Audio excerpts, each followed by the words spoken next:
महिम्नः पारन्ते परमविदुषो यद्य सदृशी श्रुतिर्ब्रह्मादीनामपि तदवसन्नास्त्वयि गिरः अथा वाचः सर्वस्वमतिपरिणामावधिगृह्णन् ममापेशस्तोत्रे हरनिरपवादः परिकरः अतीतपन्थानन्तव च महिमा वाङ्मनसयो रतद्व्याहृत्यायै चकितमभिधत्ते श्रुतिरपि स कस्य स्तोतव्य कतिविधगुणः कस्य विषयः पदे त्वर्वाचीने पतति न मनः कस्य न वचः मधुसीता वाच परमममृतं निर्मितवतस्तव ब्रह्मन् किंवागपि सुरगुरोर्विस्मयपदं मम त्वेतावाणी गुणकथनपुण्येन भवतः पुनामीत्यर्थेऽस्मिन् पुरमथन बुद्धिर्व्यवसिता तवैश्वर्यय्यत् जगदुदय रक्षा प्रलयकृत् त्रयी वस्तु व्यस्तन्ति सृषु गुणभिन्नासु तनुषु अभव्यानामस्मिन् वरद रमणीयामरमणीं विहन्तु व्याक्रोशी विदधत इहैके जडधियः किमिह किङ्कायः स खलु किमुपायस्त्रिभुवनं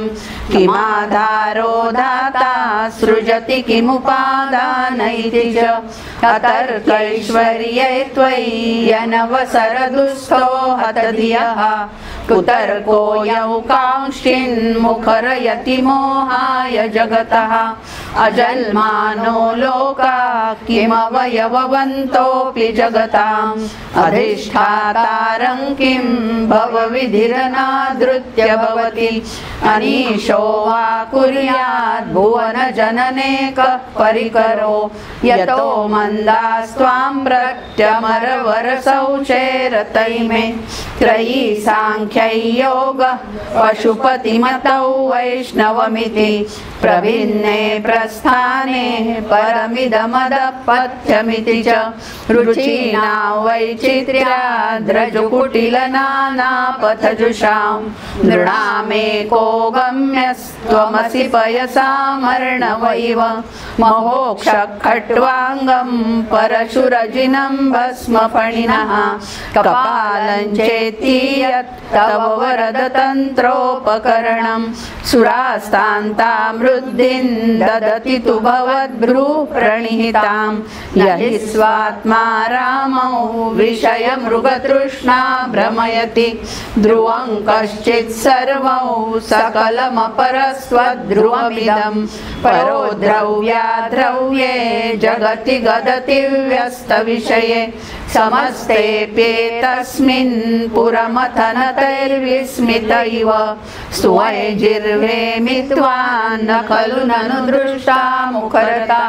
तवैश्वर्ययज्ञाद्यदुपरि विरिञ्चिर्हरिरधः परिच्छेतु याता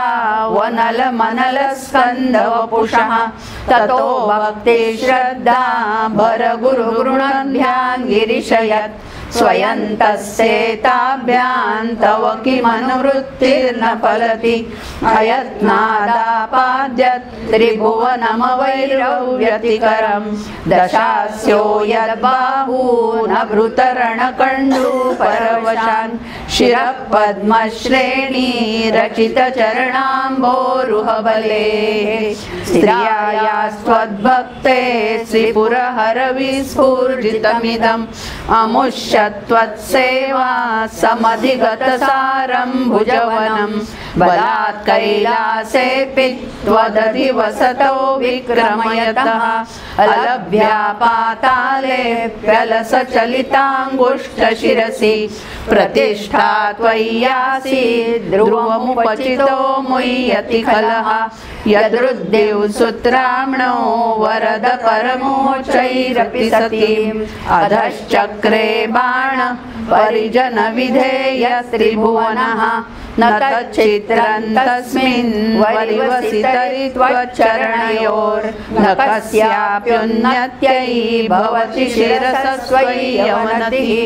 अकाण्ड ब्रह्माण्ड क्षयचकितदेवासुरकृपा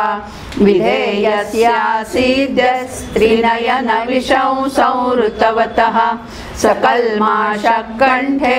तव न कुरुते न श्रियमहो विकारोऽपि श्लाघ्यो भुवनभयभङ्गौ व्यसनिनः असिद्धार्था नैव क्वचिदपि सदैवासुरनरे निवर्तन्ते नित्यं जगति जयिनो यस्य विशिखाः सपश्यन्नीशत्वा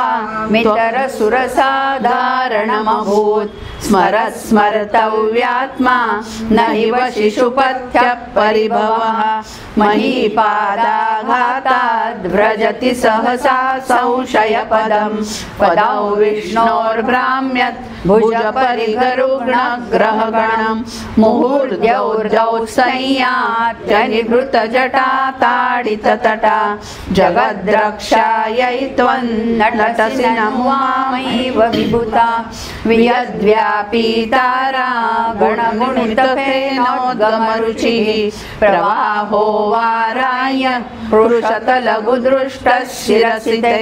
जगद्दीपाकारै जलधिवलयन्ते न कृतमित्यनेनैवोन्नेयन् द्रुतमहिमदिव्यन्तव वपुः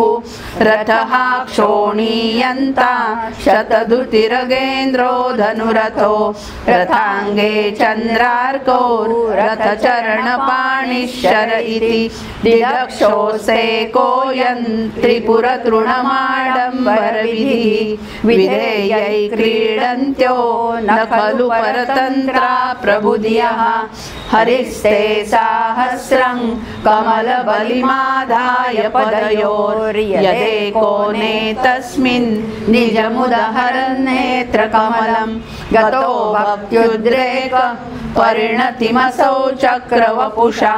त्रयाणा रक्षायै त्रिपुरहर जागर्ति जगतां क्रतौ सुप्ते जाग्रत् त्वमसि फलयोगे क्रतुमतां स्वकर्म प्रध्वस्तं फलति पुरुषाराधनमृते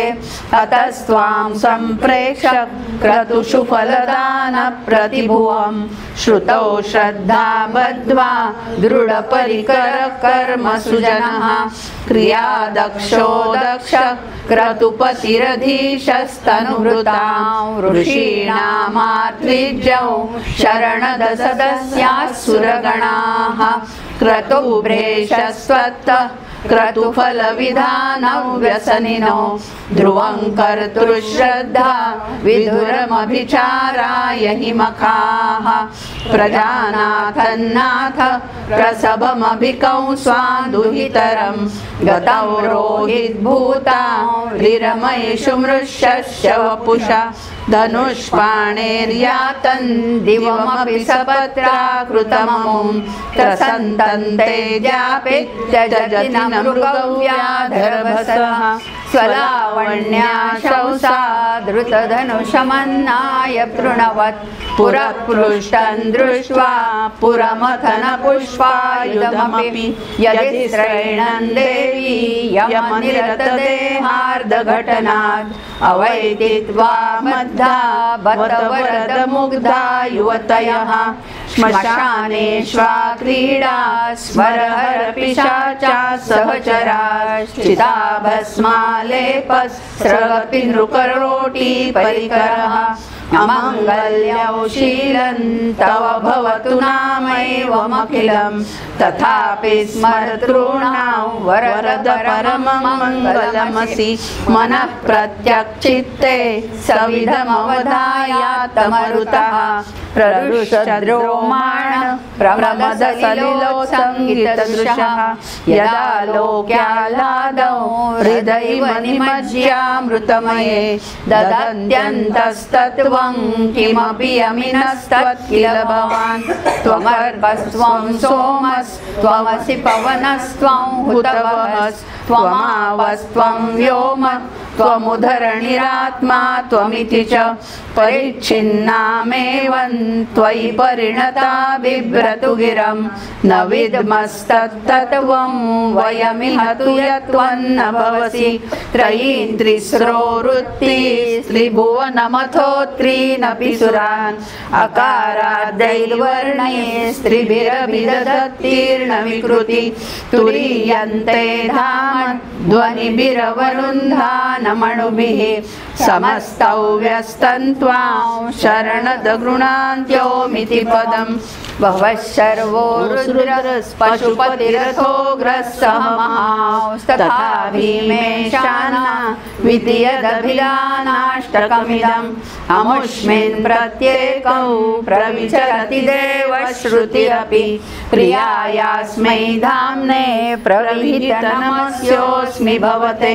नमो नेधिष्ठाय प्रियदवदविष्ठाय च नमो नमः क्षोधिष्ठाय स्मरहरमहिष्ठाय च नमः नमो वर्षिष्ठाय त्रिनयनयविष्ठाय च नमो नमः सर्वस्मै ते तदिदमिति सर्वाय च नमः बहलरजसे विश्वोत्पत्तौ भवाय नमो नमः प्रबलतमसे तत्संहारे हराय नमो नमः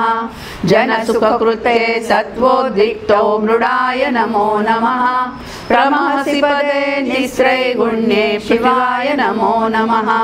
कृशपरिणति चेत क्लेशवशं क्वचेदं क्व च तव गुणसीमोल्लङ्घिनी शश्वरुद्धिः इति चकितममन्दीकृत्य मां भक्तिराधाद् वरदचरणयोस्ते वाक्यपुष्पोपहारम् असितगिरिसमं स्यात् कञ्जलं सिन्धुपात्रे सुरतरुवरशाखा लेखनी पत्रमूर्वी लिखित यदि मुहीत्वा शारदा सार्वकालं तदपि तव गुणानामीशपारन्न याति असुरसुरमुनीन्द्रैरर्चितस्येन्दुमौलेर्ग्रथितगुणमहिम्नो निर्गुणस्येश्वरस्य सकलगुणवरिष्ठः पुष्पदन्ताभिधानो रुचैरमलगवृत्तैः स्तोत्रमेतच्चकार अहरहर न वन्द्यं दुर्जटे स्तोत्रमेतत् पठति परमभक्त्या शुद्धचित्तः पुमानया स भवति शिवलोके रुद्रतुल्यस्तथात्र प्रचुरत धनयायुः पुत्रवान् कीर्तिमांश्च महेशान्नापरो देवो महिम्नो नापरा स्मृतिः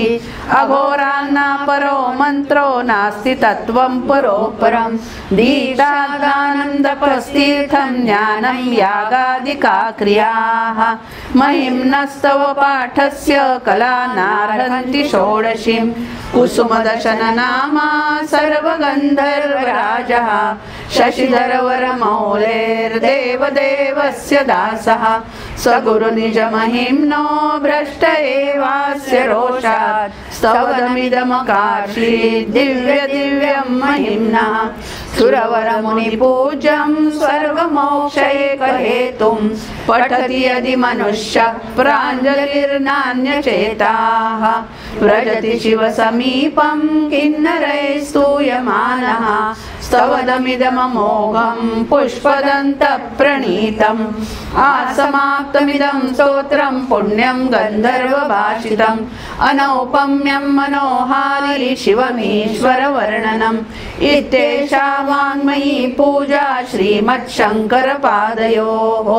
अर्पिता तेन देवेश प्रियतां मे सदाशिवः तव तत्त्वन्न जानामि कीदृशोऽसि महेश्वर